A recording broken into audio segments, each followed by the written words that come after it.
शांताकारं भुजगशयनं पद्मनाभं सुरेशं विश्वाधारं गगनसदृशं मेघवर्णं शुभांगं लक्ष्मीकान्तं कमलनयनं योगविरधानगम्यं वंदे विष्णु भवभयहरं सर्वलोकैकनाथं। जय श्री हरि विष्णु, जय श्री राधे कृष्ण।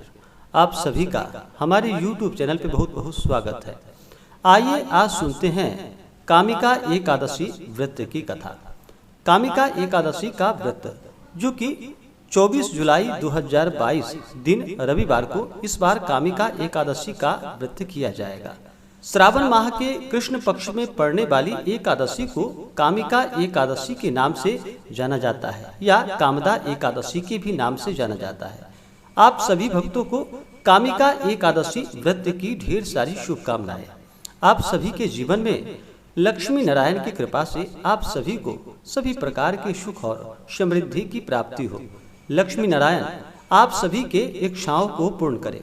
एकादशी का व्रत जो कि हर माह के कृष्ण पक्ष और शुक्ल पक्ष की एकादशी तिथि के दिन एकादशी का व्रत किया जाता है। हर एकादशी व्रत का अपना अपना विशेष महत्व माना गया है।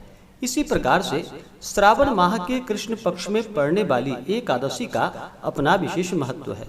जो भी भक्त सच्ची श्रद्धा के साथ नियम और निष्ठा के साथ कामिका एकादशी का व्रत करते हैं, इस दिन भगवान विष्णु के चतुर्भुज रूप की पूजा करते हैं, उनके सभी बिगड़े काम बन जाते हैं। व्रत करने से उपासकों के साथ साथ उनके पितरों के कष्ट भी दूर हो जाते हैं और उपासकों को मोक्ष की प्राप्ति होती है।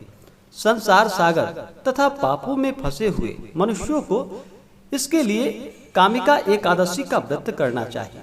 कामिका एकादशी के उपवास से व्यक्ति के पाप और ताप नष्ट होते हैं। जब व्यक्ति के पाप और ताप नष्ट होते हैं तभी उनके पुण्यों का उदय हो पाता है। उसके बाद ही सभी प्रकार के सांसारिक सुखों की प्राप्ति हो पाती है। जो उत्तम द्विज श्रावण माह के कृष्ण पक्ष की कामिका एकादशी का व्रत करते हैं, इस दिन उपवास रहते हैं तथा भगवान विष्णु का पूजन करते हैं, उनसे सभी देव, नाग, किन्नर, पितृ आदि की पूजा हो जाती है। इसलिए पाप से डरने वाले व्यक्तियों को विधि विधान सहित इस उपवास को करना चाहिए। संसार सागर तथा पाप में फंसे हुए मनुष्यों को इससे मुक्ति के लिए कामिका एकादशी का व्रत करना चाहिए। कामिका एकादशी के उपवास से सभी प्रकार के पाप और ताप नष्ट हो जाते हैं। तो आइए सुनते हैं कामिका एकादशी व्रत की कथा। अगर आप कामिका एकादशी व्रत कथा के लिए अन्नदान, वस्त्रदान आदि के लिए ब्राह्मण दक्षिणा देना चाहते हो तो आप अपने श्रद्धा और सामर्थ्य के अनुसार हमें डिस्क्रिप्शन में जाकर के वहां से गूगल पे, फोन पे या अकाउंट नंबर के माध्यम से आप हमें ब्राह्मण दक्षिणा प्रदान कर सकते हैं। तो आइए सुनते हैं कामिका एकादशी व्रत की कथा। तो बोलिए प्रेम से भगवान श्री हरि विष्णु की जय, माता लक्ष्मी की जय, एकादशी माता की जय। बहुत समय पहले की बात है कि एक बार कुंती पुत्र धर्मराज युधिष्ठिर भगवान श्री कृष्ण से कहने लगे कि हे कृष्ण, आषाढ़ शुक्ल देवशयनी एकादशी तथा चातुर्य मास महात्म्य मैंने भली प्रकार से सुना। अब आप कृपा करके श्रावण माह के कृष्ण पक्ष की एकादशी के बारे में बताइए। एकादशी का क्या महत्व है और इसकी कथा क्या है? तब भगवान श्री कृष्ण कहने लगे कि हे युधिष्ठिर, इस एकादशी की कथा एक समय स्वयं ब्रह्मा जी ने देवर्षि नारद से कही थी, वही मैं तुमसे कहता हूँ। नारद जी ने ब्रह्मा जी से पूछा कि हे पितामह, श्रावण मास के कृष्ण पक्ष की एकादशी की कथा सुनने की मेरी बड़ी इच्छा है। इसका क्या नाम है, क्या विधि है और इसका क्या महात्म्य है? सो कृपा करके आप हमसे कहिए। नारद जी के वचनों को सुनकर ब्रह्मा जी कहने लगे कि हे नारद, लोगों के हित के लिए तुमने बहुत सुंदर प्रश्न किया है। श्रावण माह के कृष्ण पक्ष की एकादशी का नाम कामिका है। इसको सुनने मात्र से वाजपेयी यज्ञ के पुण्य फलों की प्राप्ति होती है। इस दिन शंख चक्र गदाधारी भगवान विष्णु की चतुर्भुज रूप की पूजा की जाती है, जिनके नाम से श्रीधर, हरि, विष्णु, माधव, मधुसूदन, उनकी पूजा करने से जो फल मिलता है सो सुनो।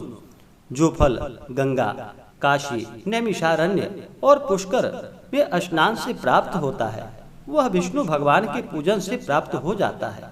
जो फल सूर्य व चंद्र ग्रहण पर कुरुक्षेत्र में और काशी में स्नान करने से, समुद्र वन सहित पृथ्वी दान करने से, सिंह राशि के बृहस्पति में, गोदावरी और गंडकी नदी में स्नान करने से प्राप्त नहीं होता, वह भगवान विष्णु के पूजन से प्राप्त हो जाता है।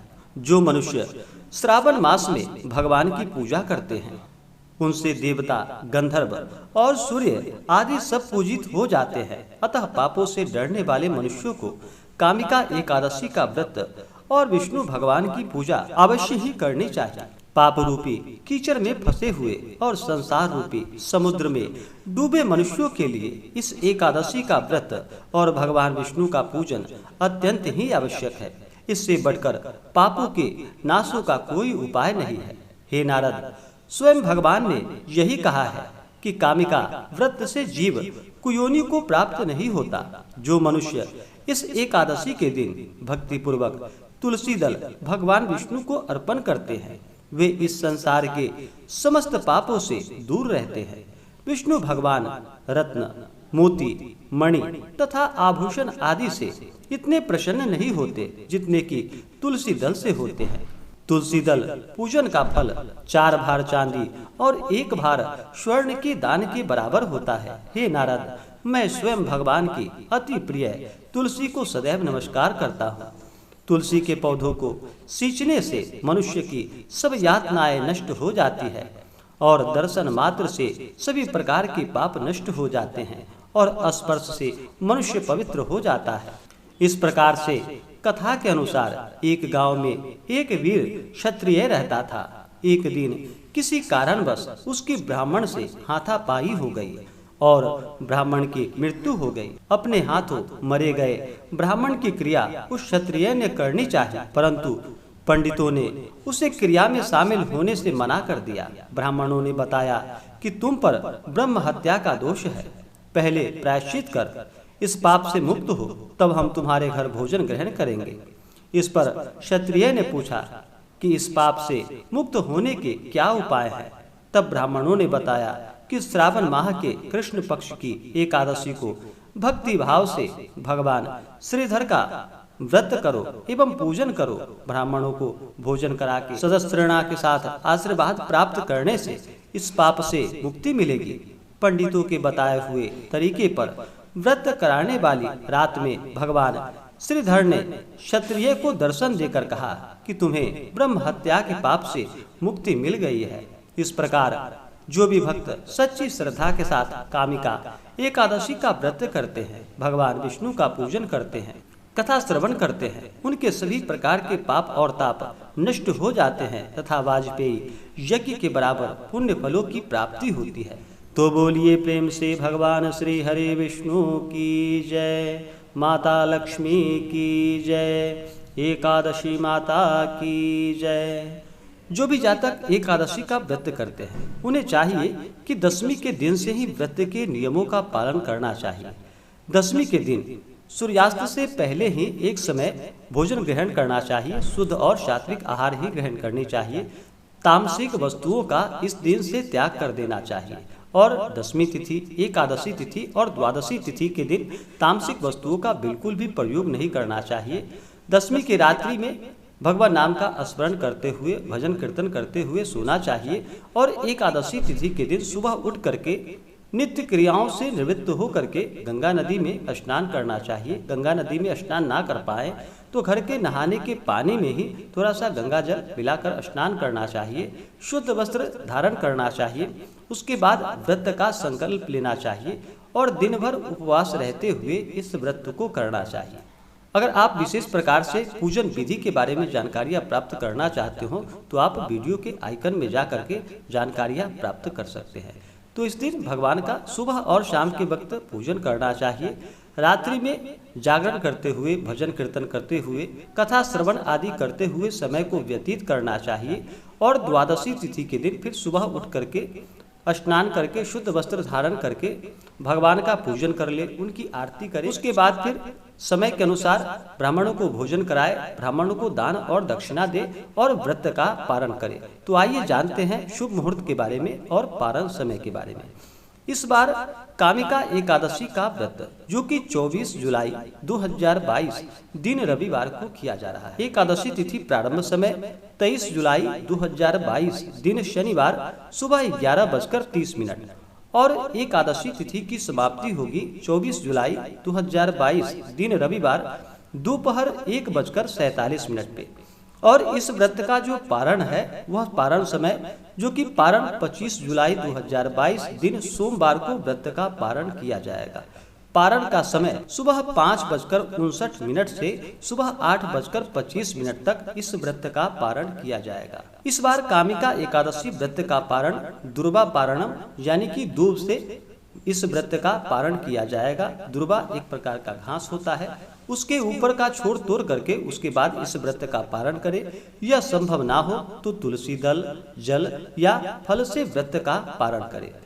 पारण के दिन सोमवार पड़ रहा है, तो अभी श्रावण का महीना चल रहा है और जो भी भक्त श्रावण में श्रावण सोमवार का व्रत करने वाले हैं और इस दिन प्रदोष व्रत भी है, तो जो भी प्रदोष का या श्रावण मास का सोमवार का व्रत करने वाले हैं वो इस व्रत का पारण अवश्य करे। उसके बाद ही दूसरा व्रत आरंभ करे। आप फल से, जल से या तुलसी दल से व्रत का पारण कर ले, दुर्वा से पारण कर ले, उसके बाद ही अपना दूसरा व्रत आरंभ करे। इस व्रत का पारण करने के बाद ही दूसरा व्रत को आरंभ करे और जिस प्रकार से पहले सावन सोमवार का आपने व्रत किया है उसी प्रकार से इस व्रत को करे। और जो भी प्रदोष का व्रत करने वाले तो प्रदोष व्रत में भगवान शिव का विशेष प्रकार से प्रदोष काल के समय में पूजन करना चाहिए। अगर आप प्रदोष व्रत का कथा श्रवण करना चाहते हो तो आप सोमवार के हमारे चैनल पे सोम प्रदोष व्रत का कथा अपलोड हो जाएगा, आप वहां से जाकर के कथा को श्रवण कर सकते हैं।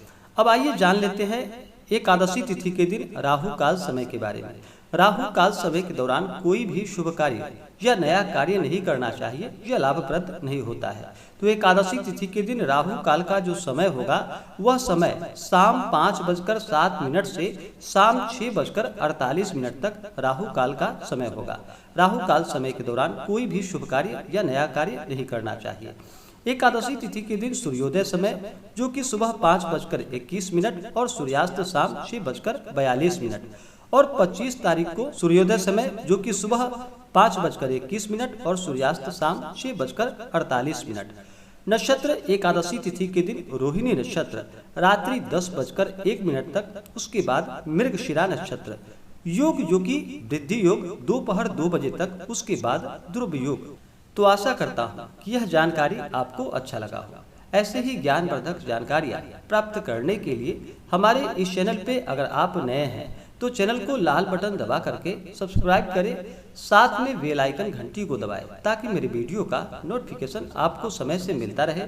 वीडियो को लाइक करें, शेयर करें, सुखी रहें और स्वस्थ रहें। जय श्री राधे कृष्ण। धन्यवाद।